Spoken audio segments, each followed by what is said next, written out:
Thank you, Gary.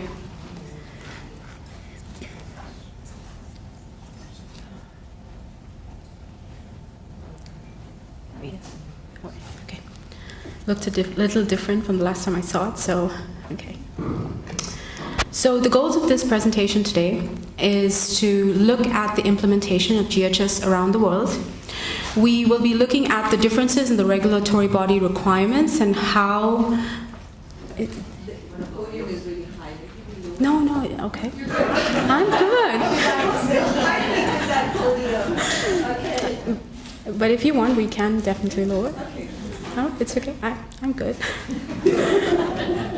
I feel shot, Sarah. Anyway, so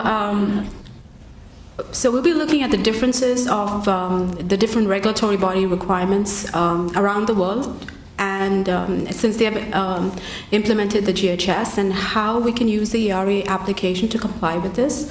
We'll be looking at a case study of classifying a mixture under these different regulatory bodies. And finally, my colleague Cindy over here will be describing the SDS approval process using BPMs.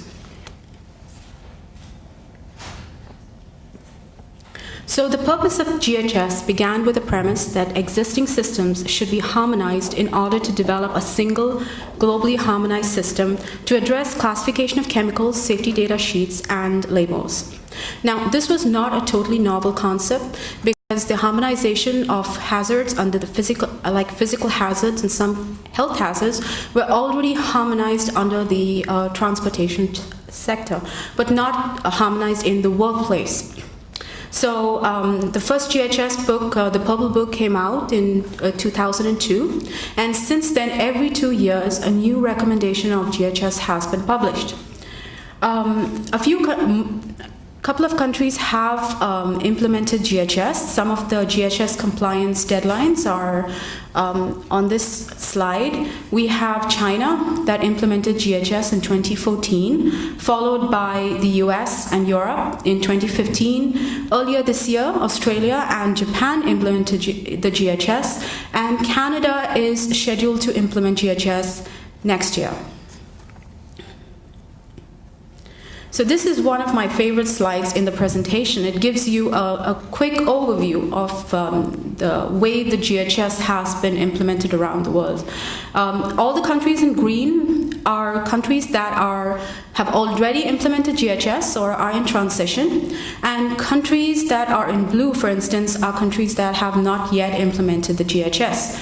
In North America, we have Canada. Well, the US has already implemented GHS. We have Canada and Mexico scheduled to implement it next year. So one of the requirements between the different regulatory bodies is that your SDS and your labels need to be generated or need to be generated in the official language of the country. Now, realizing that the information on your SDS is extremely it's very important. The data is very important, and accuracy of the hazards and the ways in which we work, and as in safety practices and handling, etc., has to be accurately communicated to the employee. ERA has invested a lot of time and effort in ensuring that the translations on your SDSs are as accurate as possible. And our translations are all from a certified ISO company. And by the end of 2017, we will be able to generate SDSs in 50 languages and for about 65 countries. So while I'm sure everybody has heard about the globally harmonized system and very familiar with the labeling elements, when you're generating SDSs for various regulatory bodies, you realize it is anything but harmonized. So here on this slide, I have a few differences between the different regulatory bodies. To begin with, we have different countries adopting different versions or editions of the GHS. And I'll be looking at each one of those points that I have put up on the slide as we go along. So let's take a look at the how does the I apologize. How does this translate? Adopting different versions of the GHS. How does this translate into the different differences? So, one of the big things are that hazard categories. We have examples of hazard categories that are not adopted by the different regulatory bodies over here. It's very interesting to note that when we look at Europe CLP, they have not adopted the subdivision 2A and 2B for eye corrosion and irritation. US and Canada have not adopted environmental hazards at all. And if you look at the environmental hazards in Europe, you see that they have not adopted category 2 and 3 of acute aquatic toxicity. Now, besides just the different the differences in the adoption of the hazard categories, there are certain differences in the way you would classify a product under the GHS if you're looking at different editions. So a classic example is the classification of aerosols.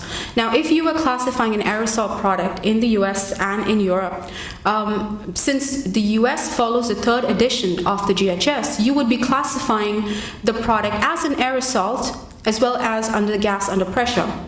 But in Europe, for instance, because they follow the 4th edition, you wouldn't necessarily have to display labeling elements for gas under pressure. You would just need to show the aerosol category and its relevant labeling elements.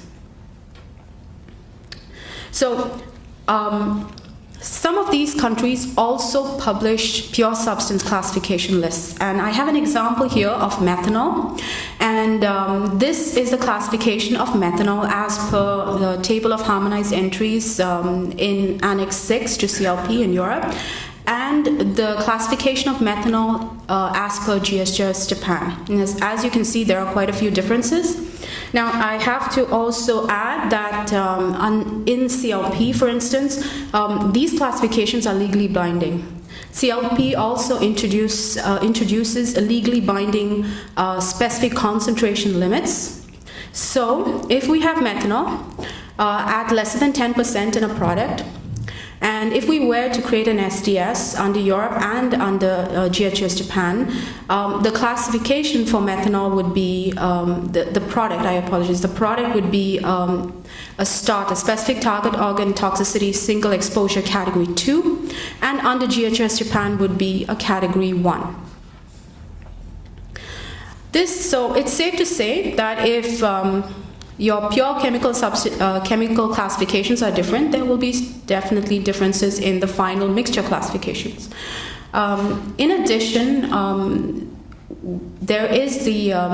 certain regulatory bodies also have slight differences in their generic cutoff limits. So we have an example blend, and I'm going to go through this very, very quickly. And we will be looking at 2 hazard classifications. So we will be looking at the specific target organ toxicity, single exposure, and reproductive toxicity. Now, I have to add that, as you can see, there are differences in classifications as per the regulatory body. All of these differences are stored in the master chemical list as regulations. So, using this pure substance classification list along with the generic and specific concentration cutoff limits, our final result or the final classification for this very simple blend for the 2 different hazard classes are, so we have China and Europe both classifying this product as a START single exposure category 3 respiratory irritation, and Japan as a category 1, and in the reproductive toxicity we have US and Japan as classifying it as category 1B, as well as Canada, of course, and whereas the other countries not classifying it at all. Right.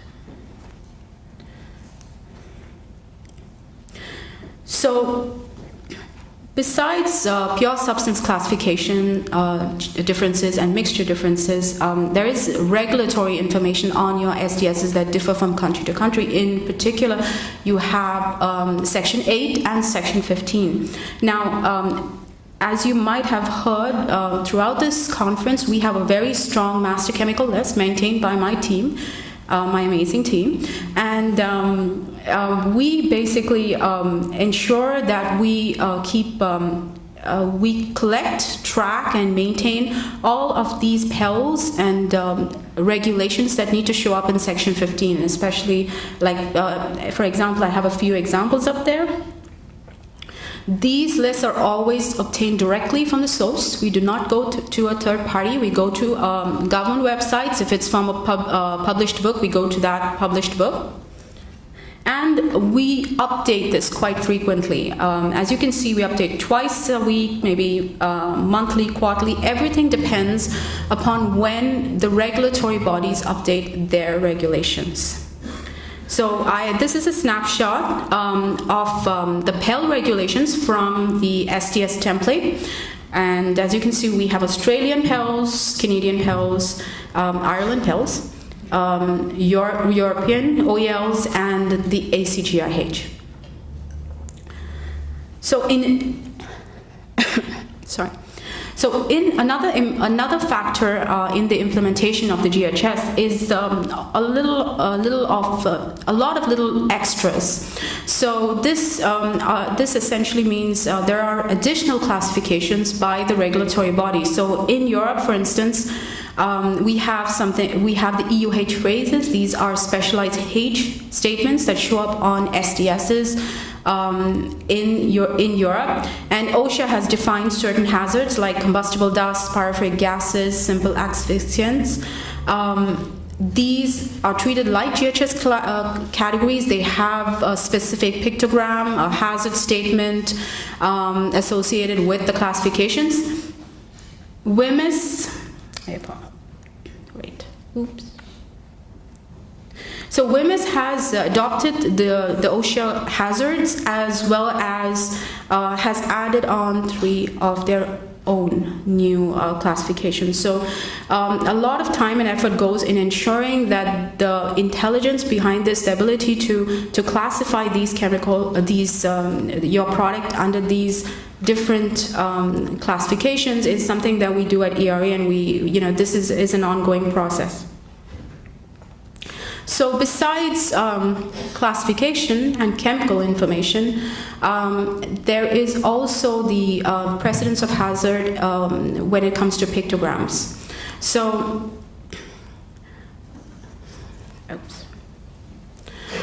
as per the GHS book and most regulatory bodies, the exclamation mark can be removed when the skull and crossbone is displayed. Now, the exclamation mark is usually displayed when it's a skin irritant, when it's a stock, and when it's a sensitizer, when it's been classified as a sensitizer.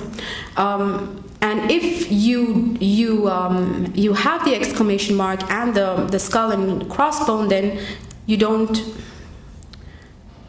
really need to show your exclamation mark on your label.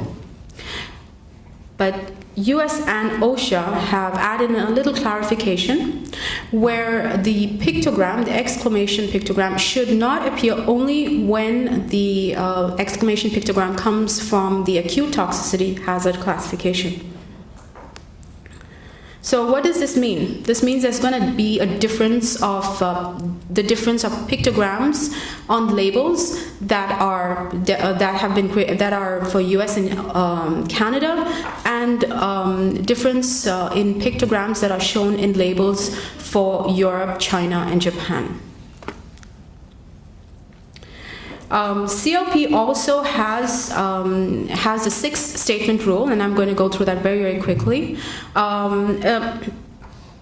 They believe that not more than 6 precautionary statements must appear in the label unless it is necessary, the pictogram is necessary, the P code is necessary to reflect the nature and severity of the hazards.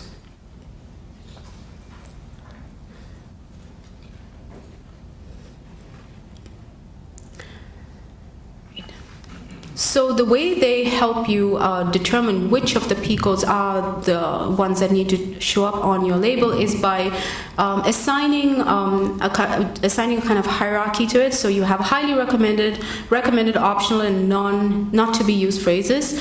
And using those guidelines, you determine, based on the hazard classification, of course, you determine which of your precautionary statements need to show up on your label, and this is something that which is in development right now and is will be on production shortly. So finally, we'll be looking at the transportation tab. Last year, we spent a lot of time, and we were very proud of our transportation tab. And there have been some improvements to meet these global SDS authoring requirements.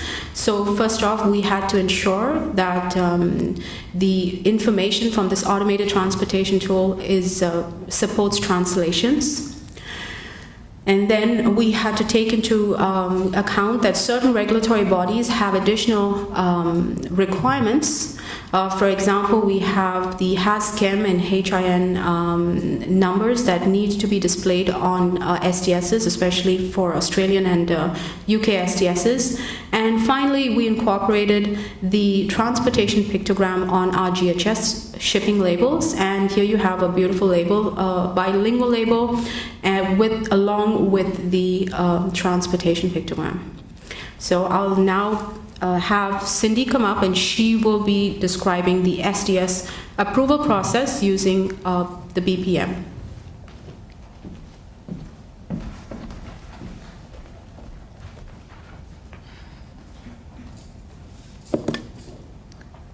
Okay. Thank you, Natasha. And this is very high for me.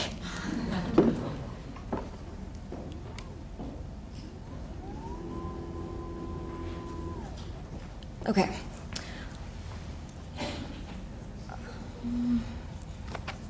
Does this work? Awesome. Okay. So far we've looked at how the ERA system can not only generate OSHA compliant SDSs, but also any other regulatory body compliant SDS. And also we've looked at how the ERA system can generate any requested language. Now we're going to switch gears just a little bit, and we're going to look at how another function, which is the SDS request. So this is essentially allowing for higher level administrators to control what needs to be stored in their SDS library. Okay, so how's the SDS request going to be useful? It is a method of risk mitigation. So having better control means less exposure of bad data, so we avoid creating a bad image in front of our customers. So for the SDS request, there are three options. The first one is if you want to add a new SDS. This could be from your supplier, or it could be your own product. Second thing is if there's any revisions for SDSs. So this again is either coming from your supplier or coming for your own product. And the third one is if you need to inactivate an SDS. So let's say you have a product from your supplier that is either you're not using it anymore and you're not purchasing it any longer, or your supplier has actually discontinued it. So in either case, let's say you don't have any inventory of it on the floor, nobody's going to be using that product. There's no possibility, so in that case you can choose to inactivate that SDS. Now with the SDS request, anytime it is submitted, an email notification will go out to the responsible party or responsible person. So that way they'll know that there's an SDS that's pending their approval so that it can be posted in the SDS library. Now what you're looking at here is a flowchart for the approval for just the supplier SDS. So let it be for a new product that you just purchased from your supplier, or for a revision of the product that you're already purchasing from your supplier. You can attach the SDS and put it through the request. Now what happens at this point is there is a business process that's created, and we'll look at that a little bit towards the end, and it will send an email notification to the responsible person. Now at this point, they can go ahead and approve it, which would mean that the SDS gets posted, or they can choose to reject it, and in that case, that SDS will not get posted anywhere, it will stop right there. So we looked at the supplier SDS. Now we're going to be looking at any SDS that's generated out of our system. So first thing is if it's a new product. So you're going to be able to create the blend in the system, and the user can hit Request SDS Approval and allow for the SDS generation. Now what you're seeing here is there's one record that's ready from the system. It's generated. You can hit View Document to view the SDS. If it looks good, that's exactly how you had expected it to come out. You'll be able to go in and hit the Submit Request. Now one thing to note is that the Request SDS Approval function will always generate the SDSs with a draft watermark.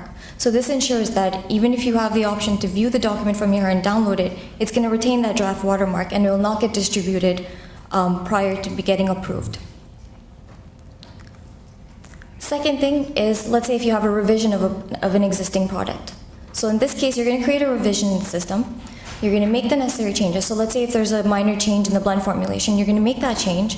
And when you hit Request SDS Approval, now you're going to see three reports. The first report is the new file. So with the modifications that you have now made, that's now the new SDS. The second report is the current file. So, the third report is the current file. So that's actually the SDS that's currently active in the SDS viewer. And the second report that we're looking at is the differential report. So that's actually a comparison between the new file and the current file. And again, for these three documents, you'll be able to hit View Document, view these SDSs. If they're good, you can go ahead and hit Submit Report Request right there. Now this is a quick summary for the SDS approval for any blends that are created within our system.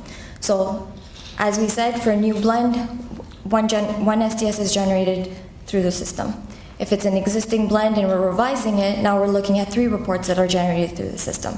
Now, whichever case it is, if it's good to go, you're going to hit the Submit Request, and the system will create a business process, a BP, and send an email notification.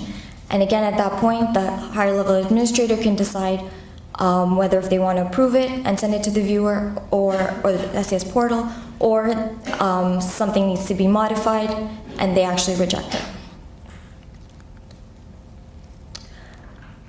Now, every time that the system creates a business process for a record, we do have some preventative measures. So first thing is, if there is already something that's submitted, then the system will gray out that Request SDS Approval option. So there is no room for resubmittal for the same product. And also, it will identify the index. So if you need to know where it's at, you've got the index right there to be able to go into the records, into the business process records, and see where that's at. And what you're looking at here is actually the grid. So here you'll be able to search by that index that we just looked at. But what we've also got here is you can see the state. So if it's something is active or if it's actually completed. So in this case, we're looking at something that's still active. And the second thing is the percentage task completed. So when it comes to the SDS approval, it's a one-step process. So is the SDS good to go? Is it a yes or a no? And it's completed. So we would be looking at either it's at 0%, it has not been looked at, or 100%, the task has been completed, whether if it's approved or not. Now this is the grid, and this is actually an example where we're showing what the approver will be looking at. So in this example, we've got the submitter's name, the product ID, facility department, and this is actually an example for a product that's being revised. So you can see there's three documents, and these are the 3 documents that the submitter was looking at and submitted through. So those are now here available for the approver to download and compare prior to making a decision. Now if they choose to go ahead and approve it, they're going to select yes and submit it, and now it's posted. If they do decide to reject it for whatever reason, they're going to flag it as a no, and then we do have a comment box there, so they can define what exactly is it that needs to be changed. So if it's the toluene that's at 5 to 10% and it should actually be maybe 5 to 20%, they can identify it there. So that way the submitter will know what exactly to change prior to making a new submission. And the last thing I want to show you today is the comparison report, the differential report. So as you can see here, it's actually stating the sections that there are differences, as well as the categories and the phrases. So it's also color-coded, so anything in red is anything that has been deleted from in the new SDS with comparison to the older one. And anything is green is what has been added. So you can see there's a line-by-line comparison between the 2 reports. So the approver does not have to actually go through, open up both SDSs and compare them, but rather just open up that comparison report, see if the changes were what they had expected, and decide if they want to approve it or not. So the ERA system can customize the fields that you desire to see on the BP form. It will send out email notifications to the appropriate or responsible person to let them know that there's an SDS that is pending their approval. And it also keeps track of the history of SDSs. So let's say there's an SDS that has been going back and forth and there have been changes made. Now you'll be able to see what were the changes that were requested, why was it going back and forth, and also if it gets approved, you'll know when it actually got sent to the portal. And of course, it controls all documents going through, ensuring that they're the desired SDSs. So ERA is becoming authority in the sector. So when it comes to the GHS classifications, we are ensuring that all the chemicals in our client databases are verified. So if you need to generate for a particular regulatory body, you'll be able to go ahead and do it. Likewise, when it comes to the regulations, as Natasha mentioned earlier, we do have our own master chemical list that we're tracking. So whichever regulation that needs to be, it can get pulled into your SDS report very quickly. And again, as she had mentioned, when it comes to languages, they are ISO certified, which would mean that you can generate any SDS in any language with full confidence. And that's it. Thank you.